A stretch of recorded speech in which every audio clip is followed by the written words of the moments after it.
Presiden ke-7 Republik Indonesia Joko Widodo menanggapi ucapan Ketua DPP PD Perjuangan Deddy Sitorus terkait utusan Jokowi dalam menghadapi konflik internal PD Perjuangan. Menurut Jokowi, kesabarannya mempunyai batas setelah selama ini selalu diam saat difitnah.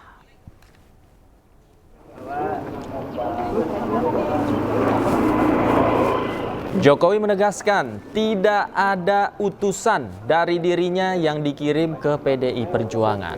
Pernyataan ini menjawab ucapan Ketua DPP PDI Perjuangan Deddy Sitorus yang menyebut Jokowi memerintahkan utusannya dan meminta Sekjen PDIP Hasto Kristianto untuk mundur.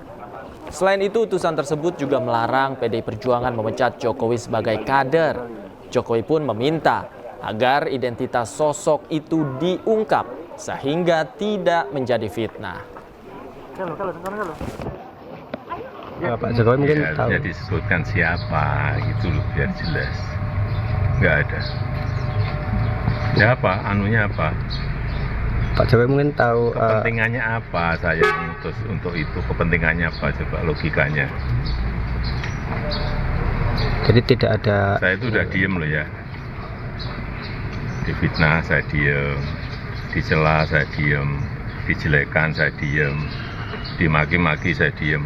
Saya ngalah terus loh, tapi ada batasnya.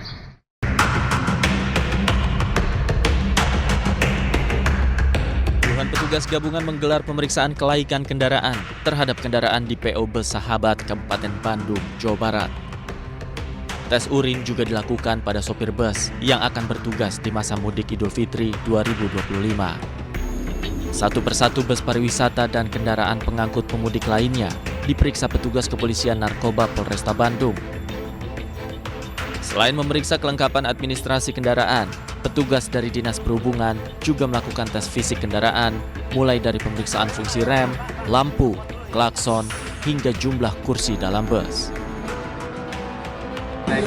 Kami datang di PO Sahabat di Kabupaten Bandung ini. Yang pertama tujuannya untuk mengecek kesiapan kendaraan yang akan digunakan untuk mudik nanti di Lebaran tahun ini.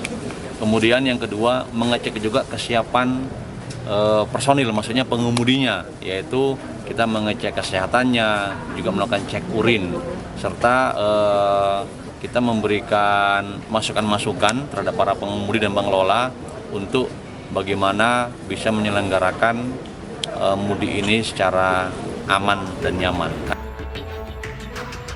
Pengecekan serupa juga dilakukan di sejumlah terminal angkutan maupun travel perjalanan yang ada di Kabupaten Bandung. Dari Kabupaten Bandung, Jawa Barat, Juan Pangestu, iNews melaporkan. Kementerian Perhubungan bersama instansi terkait menggelar rapat koordinasi terkait kesiapan arus mudik dan arus balik Lebaran 2025. Rapat digelar di kantor Kementerian Perhubungan Jakarta.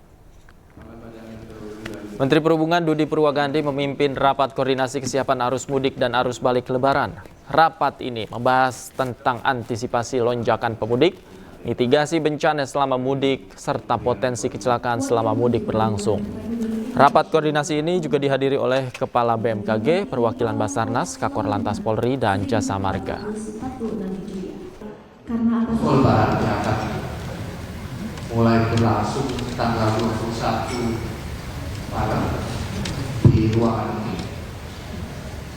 Kita bisa bersama-sama memanfaatkan informasi yang ada di musim trans sebagai bahan koordinasi buat kita semua, bahwa pada tahun ini jumlah pemudik yang akan melakukan perjalanan ada sebesar 52% atau sebesar 146,48 juta, dengan tujuan sebagian besar dalam merayakan Idul Fitri atau sebesar 62,6%. Pilihan utama dalam responden untuk memilih moda angkutan selama liburan adalah mobil pribadi sebesar 23%, bus sebesar 16,9%, kemudian dilanjut kereta api 16,1%, pesawat 13,5%, dan sepeda motor sebesar. Selamat malam pemirsa, selamat datang di iNewsroom bersama saya Davi Pratama. Pemirsa, kami akan membahas berita utama secara mendalam, komprehensif, dan tentunya eksklusif. Sebagai pembuka iNewsroom kali ini, kami memiliki informasi penyidik Kejaksaan Negeri Jakarta Pusat menggeledah kantor Kementerian Komunikasi dan Digital di Jalan Medan Merdeka Barat, Gambir, Jakarta Pusat. Penggeledahan diduga terkait kasus korupsi pengadaan pengelolaan Pusat Data Nasional Sementara tahun 2020 hingga 2024 yang merugikan negara hampir 1 triliun rupiah.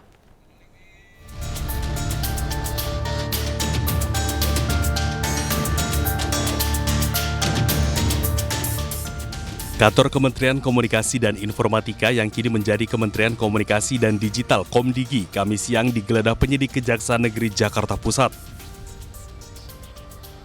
Penggeledahan diduga terkait kasus tindak pidana korupsi penggadaian barang dan jasa, pengadaan pengelolaan Pusat Data Nasional Sementara atau PDNS pada Kementerian Kominfo tahun 2020 hingga 2024. Total anggaran pengadaan PDNS mencapai 958 miliar lebih.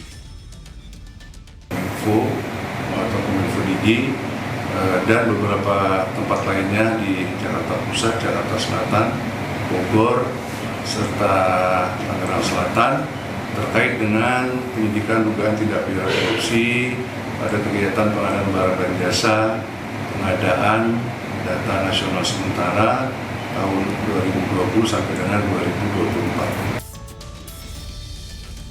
Dari lokasi, penyidik juga menyita beragam barang bukti mulai dari dokumen, uang tunai pecahan rupiah dan dolar, mobil, tanah, bangunan, serta bukti elektronik lainnya yang diduga berhubungan dengan tindak pidana korupsi AQO. Guna mengungkap kedugaan korupsi yang mencapai hampir 1 triliun ini, Kejari juga menggeledah sejumlah tempat lainnya di wilayah Jakarta Pusat, Jakarta Selatan, dan Bogor. Tim Liputan iNews melaporkan. Dugaan korupsi Pusat Data Nasional Sementara yang merugikan negara hampir 1 triliun rupiah dan menjadi penyebab serangan ransomware di 2024 dimulai sejak tahun 2020. Saat itu Kementerian Komdigi yang masih bernama Kementerian Kominfo mengkondisikan tender untuk memenangkan PT AL selama 5 tahun berturut-turut.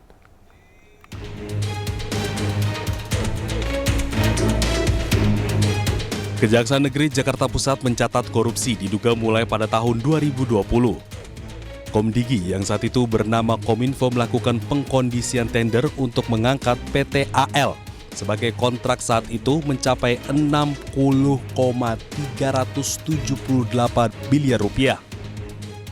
Pada tahun 2021, PT AL kembali menangkan tender PDSN dengan nilai kontrak mencapai 102,671 miliar rupiah. Di tahun 2022, Kominfo kedapatan menghilangkan salah satu syarat pemenang tender. Hal ini dilakukan supaya tender dimenangkan PT AL. Dinilai kontrak PDSN di tahun ini mencapai 188,900 miliar rupiah. Lagi dan lagi, PT AL menangkan tender PDSN tahun 2023 dan 2024. Pada tahun 2023, nilai kontrak mencapai 350,959 miliar rupiah. Sementara pada tahun 2024, nilai kontrak yang mencapai 256,575 miliar rupiah. Sementara total anggaran pengadaan proyek PDSN mencapai 959,485 miliar rupiah. Padahal PT AL tidak mampu memenuhi persyaratan sesuai rekomendasi Badan Cyber dan Sandi Nasional. Akibatnya pada Juni 2024, serangan ransomware terjadi dan beberapa layanan tidak bisa digunakan. Tak hanya itu, serangan ini juga menyebabkan bocornya data diri penduduk Indonesia.